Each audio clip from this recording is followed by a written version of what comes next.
Hello everybody, Rick here, and welcome to another segment of Getting to the Point with Rick.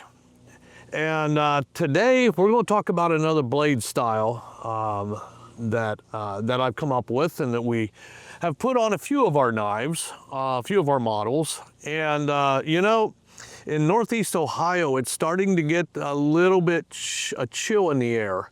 And for all of the hunters, that can only mean one thing, and that is the start of hunting season and the fall hunting season. And we're in full swing right now. As you can kind of see, the leaves haven't quite started to turn yet, but shortly it will. So that leads into the premise of the blade style that I want to talk about, and that is going to be the Sheepsfoot blade, or what I would call the modified, because I modified the traditional Sheepsfoot shape for a few of my knives. And so I want to talk about them. But first, let's talk about the history behind the Sheepsfoot, that blade style. And it's actually an old style.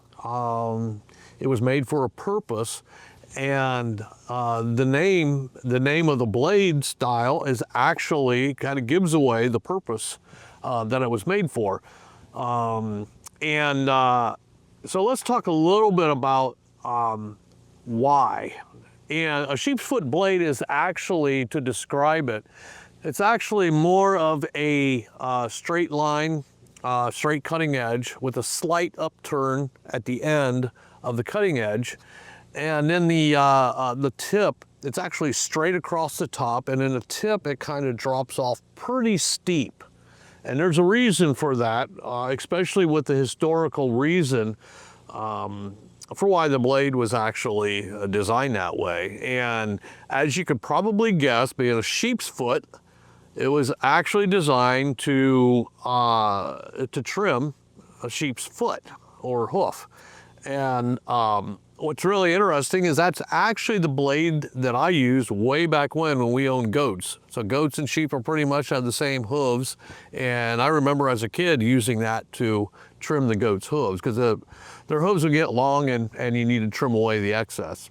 So why that shape? Well, the straight edge allows for a good cutting action, especially their hooves are kind of hard, so it allows for that. And that slight belly at the tip gives you a little bit for the push cut when it comes to the end of the blade. It gives you a little bit extra slicing ability there. And now the main feature really is for safety, and that's kind of the blunt end. And especially when you're working around animals, we find that having a sharp-tipped knife can be kind of dangerous, because obviously animals are unpredictable and they can move, and you sure don't want to accidentally stick them with the point of the knife. So the Sheepsfoot kind of allows for that. Now this is our Slippy, and it is a more traditional Sheepsfoot. You can see we have the straight edge here, the slight upturn at the tip, and then of course the front of the knife has that squared off or a very steep plunge down towards the tip. So it allows for, you really can do a lot of jabbing or stabbing with it. So that's kind of more of the traditional. Now, in the history of the Sheepsfoot, have been used for a lot of different things, and one of them, and I have a knife here out of my historical collection to share with you, and that is sailors found it to be a very useful blade style. Obviously, when you're on a moving ship, the deck is rocking and things like that. You don't want a knife that, again, you can jab yourself with. So this is actually a knife, a folding knife from the World War I era. It was made in England, and you see you have the awl on it for the mass. And now this knife is over 100 years old, and it has been used. So you can see it almost looks like a recurve, but that's not. That's just from sharpening. over the years.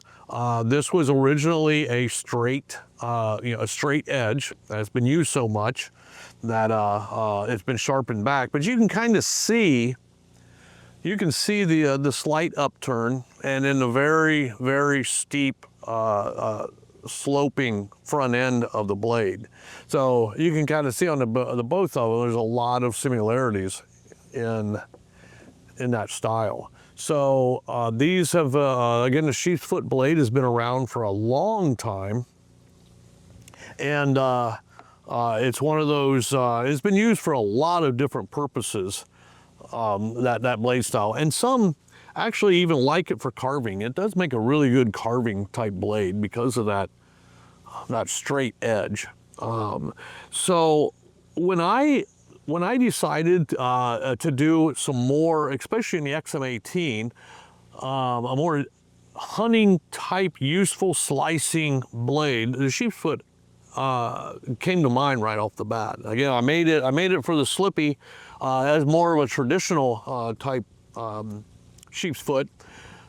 So we get into what I call a modified Sheepsfoot, and that's taking, what I did was I wanted to take some of the good things about that blade style and kind of modify the cutting to fit a little bit more of into an EDC, not a special purpose. Again, the Sheepsfoot was kind of developed for a special purpose, but I wanted to take that and make it beyond that, give some of the good elements of the Sheepsfoot and how it cuts, and modify that into a EDC knife that you can be able to use over a wide range of tasks.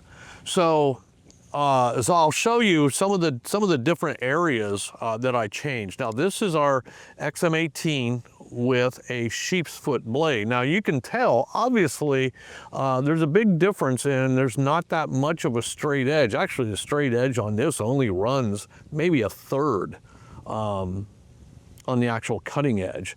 And we have this sloping curve up towards the top. Now, the top line is more of a Sheepsfoot. You got your kind of straight. This is a little more stylized for the XM18, but then we have this sharp turn at the tip of the knife where it goes down, and that's really where you get the Sheepsfoot. This type of a belly makes for a really, really good slicing, especially on draw cuts. You get a lot of slicing action out of that. So if you're, for hunting, if you're using it from caping, not a lot, use it for that anymore in hunting, but just regular dressing out from small animals, large animals, this blade style is a really, really useful, and it makes the job a lot easier. A lot of time you use that motion for caping. It has a really good, it works really well for opening up the abdominal cavity. So it's a great knife for hunting. And of course, Taylor brought the one with the blaze orange, which is absolutely appropriate for hunting.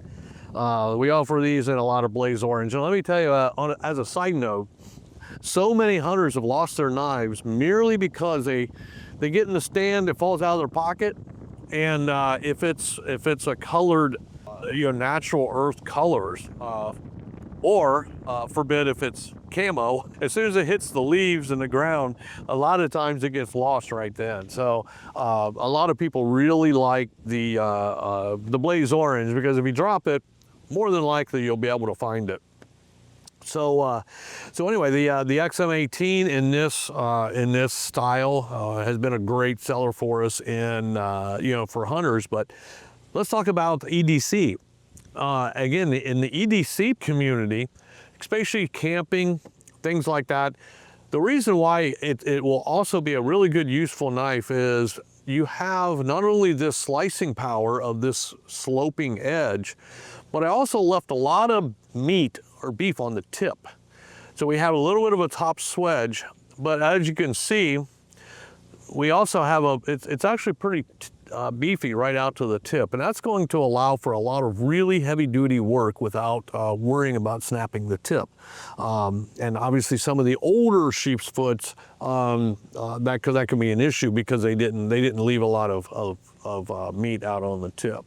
So for EDC, it makes a great, and I tell you what, it also makes a great tomato cutter. So, and so this is our XM18 with the Sheepsfoot.